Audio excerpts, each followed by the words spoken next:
Hello guys, कैसे हैं आप। स्वागत है आपका मेरे channel Syed tech and information पे। मैं हूं अदनान और आज मैं आपको बताने वाला हूं मैथ के एक इंटरेस्टिंग टॉपिक मेंस्ट्रुएशंस के बारे में। मैंने इसका पहला पार्ट बनाया था, आज मैं सेकंड पार्ट लेके आया हूं। गाइस, आज मैं आपको बताऊंगा घनाभ के बारे में, क्यूबॉइड के बारे में, इसके पैरामीटर्स कैसे निकाले जाते हैं, इसको किस तरह से जो है आप हमेशा याद रख सकते हैं, आपको कभी भूले ना। अक्सर ये फार्मूले भूल जाते हैं, लेकिन मैं आपको तरीका बताऊंगा, उससे जो है आपको कभी भूलेगा नहीं। ठीक है गाइस, तो मेरे साथ वीडियो में बने रहें, शुरू से लास्ट तक मेरे वीडियो को देखें ताकि एक एक टर्म आपको अच्छे से समझ में आ सके। तो चलिए गाइस, बिना टाइम वेस्ट किए वीडियो को शुरू करते हैं। हेलो गाइस, तो मैं आज आपको बताने वाला हूँ घनाभ के बारे में। इसके पहले वाले में मैंने आपको घन के बारे में बता दिया है। अगर आपने वो वीडियो नहीं देखा है तो मैं उसकी आई बटन पे उसका मैं लिंक आपको दे दूँगा। तो गाइस, जो घनाभ होता है वो बेसिकली आयत से मिलकर बना होता है। अगर एक आयत पे ऐसे कर कर के हम 10 परतें लगा दें एक ही आयत पे बारी बारा रख के, तो जो हमारा शेप होगा वो घनाभ का शेप होता है। इसको हम 3D डायमेंशनल फिगर भी बोलते हैं, क्योंकि ये हमारा 3D में हो जाता है। तो इस चीज़ को जब हम सॉल्व करते हैं तो इसमें हमारा एंगल आ जाता है, और उसी को सॉल्व करने के लिए हमें मेंसुरेशन की ज़रूरत पड़ी। तो सबसे पहले आपको आयत का क्षेत्रफल मालूम होना चाहिए। आयत का क्षेत्रफल होता है, आपको मालूम है, लंबाई गुणे चौड़ाई। इसकी लेंथ b है, चौड़ाई l है, तो इसको हम l क्रॉस b भी लिख सकते हैं। लेकिन गाइस, जब हम इसको घनाभ में मेज़र करते हैं तो जब घनाभ का आयतन हम निकालते हैं,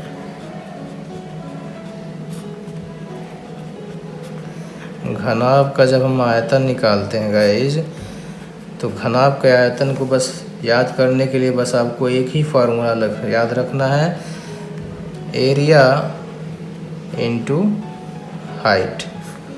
यानी अगर आपको आयत का एरिया पता है, किसी आयत का एरिया पता है, बस उसमें हाइट का मल्टीप्लिकेशन कर दीजिए। आयत का क्षेत्रफल आपको अगर मालूम है, उसमें हाइट का मल्टीप्लिकेशन कर दीजिए, वो आपका निकल जाएगा घनाभ का आयतन। सपोज यहाँ पे हमारी हाइट आ गई है h, यहाँ पे हमारी जो चौड़ाई है वो b है, अगर लेंथ जो है इसकी l है, तो हम इसको जब निकालेंगे तो आयत का जो क्षेत्रफल हमने निकाला था l क्रॉस b, ये तो हो ही गया, प्लस h इंटू h। तो ये जो LBH निकल के आया, यही जो हमारा है आयत का घनाभ का आयतन। उसी तरह से हमने घन में भी निकाला था। घन में क्या होता है, हम वर्ग से मिलकर ही घन बनता है। तो वर्ग की जो है चारों भुजाएं समान होती हैं, इसलिए हमने a क्रॉस a लिखा था, और a क्यूब हमारा घन का आयतन आ गया था।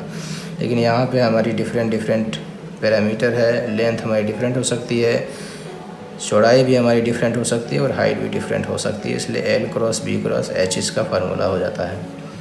ये बहुत आसान तरीका है गाइस। अगर आपको आयत का पता है तो आप घनाभ का आयतन आसानी से निकाल सकते हैं। अब एक और पैरामीटर आता है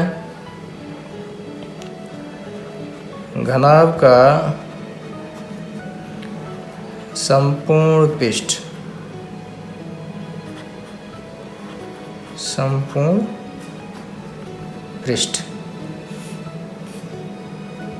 ठीक है गाइस, इसको आप होल सरफेस एरिया भी कह सकते हैं। तो ये हम कैसे निकालते हैं, संपूर्ण पृष्ठ का मतलब ही पता चलता है कि इसमें हमारे कितने पृष्ठ होंगे, टोटल 6। एक ये हो गया, एक ये हो गया ऊपर वाला, एक नीचे वाला, एक यानी 2 साइड का, 2 ऊपर का, 2 नीचे का। तो हमारे टोटल 6 पृष्ठ हो गए। जब 6 पृष्ठ का पूछेगा तो हमारे पास 6 आयत हो गए। तो एक आयत का जो आपको क्षेत्रफल मालूम है गाइस, क्या होता है, एक आयत का जो क्षेत्रफल होता है, सिंपली अगर ये b है और ये h है, तो सिंपली क्या हो जाएगा, BH हो जाएगा, क्योंकि इसके सामने वाला भी BH ही होगा गाइस, तो प्लस BH उसी तरह से ये L है, ये H है, उसके बाद LH हो जाएगा, फिर उसके जस्ट अपोजिट वाला भी LH हो जाएगा। उसी तरह से फिर हम निकालेंगे तो ये नीचे वाला जो है वो, इसकी जो लेंथ है L है और जो चौड़ाई है वो B है, तो ये BL हो जाएगा। फिर इसका ऊपर वाला सेम BL हो जाएगा। तो यहाँ पे गाइस हम देखेंगे तो ये क्या हो जा रहा है, 2BH 2LH प्लस 2BL, इसमें से 2 कॉमन हो जाएगा, यहाँ पे आपका आ जाएगा BH प्लस LH या HL, इसको जो भी लिख दें आप, फिर ये BL हो गया। ये आपका क्या हो गया, संपूर्ण पृष्ठ। संपूर्ण पृष्ठ का मतलब अलग अलग जो आयत है, जब सबको हम ऐड कर देंगे, यानी अलग अलग क्षेत्रफल को जब ऐड कर देंगे तो वो ही होगा संपूर्ण पृष्ठ। इसका यूज गाइज कहाँ पे आता है, सपोज़ ये एक बंद कमरा है, इस पर आपको कलर करना है, तो कितने कलर की ज़रूरत पड़ेगी आप इस संपूर्ण पृष्ठ से निकाल सकते हैं। इसका यहाँ पे यूज हो सकता है। अब जो है एक और पैरामीटर यहाँ पे आता है, उसको आप कहते हैं डायगोनल। आपने सुना होगा जिसको हम विकर्ण भी कहते हैं, ठीक,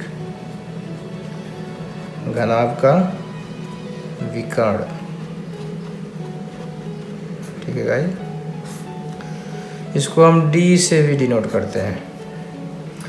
अगर गाइस हम इसका विकर्ण जो होता है, यानी इसमें जो सबसे लंबी जो लाइन अगर खींची जाए तो सबसे लंबी लाइन क्या होगी, यही होगी, यहाँ से यहाँ तक की, ठीक है।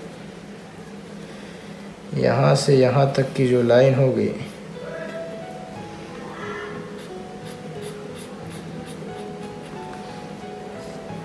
और ये इसके साथ गाइस जो है 90 डिग्री का एंगल बनाएगा। तो इस पॉइंट से लगाई, अगर इसको हम कोई नाम दे दें A और इस पॉइंट को कोई B नाम दे दें, तो इस पॉइंट से अगर इस पॉइंट को मिलाया जाए तो यही इसका क्या होगा गाइस, डायगोनल होगा, ठीक है गाइस। अगर आप इसको देखें तो इसका फिगर कुछ इस तरीके से बनेगा।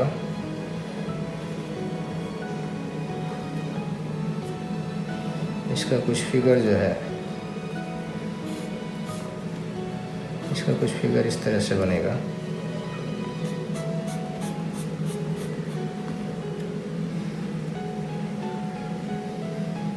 यहाँ पे जो आपकी परपेंडिकुलर लाइन आएगी,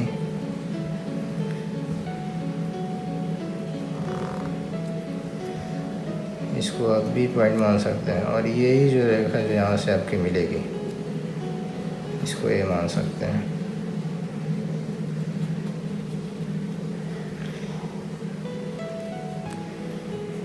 यही जो है हमारा क्या होगा, डायगोनल होगा। तो डायगोनल का गाइस आप फार्मूले से भी निकाल सकते हैं। डायगोनल का फार्मूला होता है अंडर रूट L², यानी अगर लंबाई चौड़ाई गुणा ऊंचाई, यानी L² plus B² plus H²। ये नॉर्मली फार्मूला होता है। अगर हमारा वर्ग में देखा गया था वो सेम होता है, L लंबाई गुणा चौड़ाई। जो लंबाई होती है हमारी A होती है, यानी वर्ग जो घन की जो भुजाएं होती हैं सब आपस में इक्वल होती हैं, तो इसलिए हम यहाँ पे A कर देते हैं, तो हमारा जो है 3A² आ जाता है यहाँ पे। लेकिन यहाँ पे हमारे डिफरेंट पैरामीटर है, इसलिए हम L² plus B² plus H² लेंगे। तो ये एक तो फार्मूला है। और गाइज सेम चीज़ वही अप्लाई होती है, ठीक है भाई। सेम चीज़ जो मैंने आपको घन में बताई थी, अगर आपने घन का मेरा वीडियो देखा होगा तो उसमें मैंने आपको डिटेल में बताया है कि इस डायगोनल को आप कैलकुलेट कर सकते कैसे करेंगे, क्योंकि यहाँ पे आपका राइट एंगल बनेगा। जब राइट एंगल बनेगा तो आप पाइथागोरस प्रमेय से इसको सॉल्व कर सकते हैं आसानी से। इसका तरीका मैंने पहले वीडियो में बनाया था, क्योंकि गैस वीडियो थोड़ा सा लंबा हो जाएगा। अगर आपको नहीं मालूम है तो आप मेरी वो वीडियो देखें, वही सेम प्रोसेस से हम इसका भी जो है डायगोनल आसानी से निकाल सकते हैं। तो गाइज ये था पूरा प्रोसेस घनाभ का पैरामीटर्स के बारे में। इसको आप आसानी से याद रख सकते हैं, कोई किसी प्रकार की इसमें प्रॉब्लम नहीं है गाइज। इसको आप आसानी से याद रख सकते हैं। तो गाइस उम्मीद करता हूँ कि आपको वीडियो पसंद आया होगा। अगर ये वीडियो आपको पसंद आया है तो इस वीडियो को लाइक करें, सब्सक्राइब करें और शेयर करें और बेल आइकन को ज़रूर प्रेस करें ताकि मेरे आने वाली वीडियो की नोटिफिकेशन आप तक पहुंच सके। तो गाइस मिलते हैं अपने नेक्स्ट वीडियो में, तब तक के लिए गुड बाय।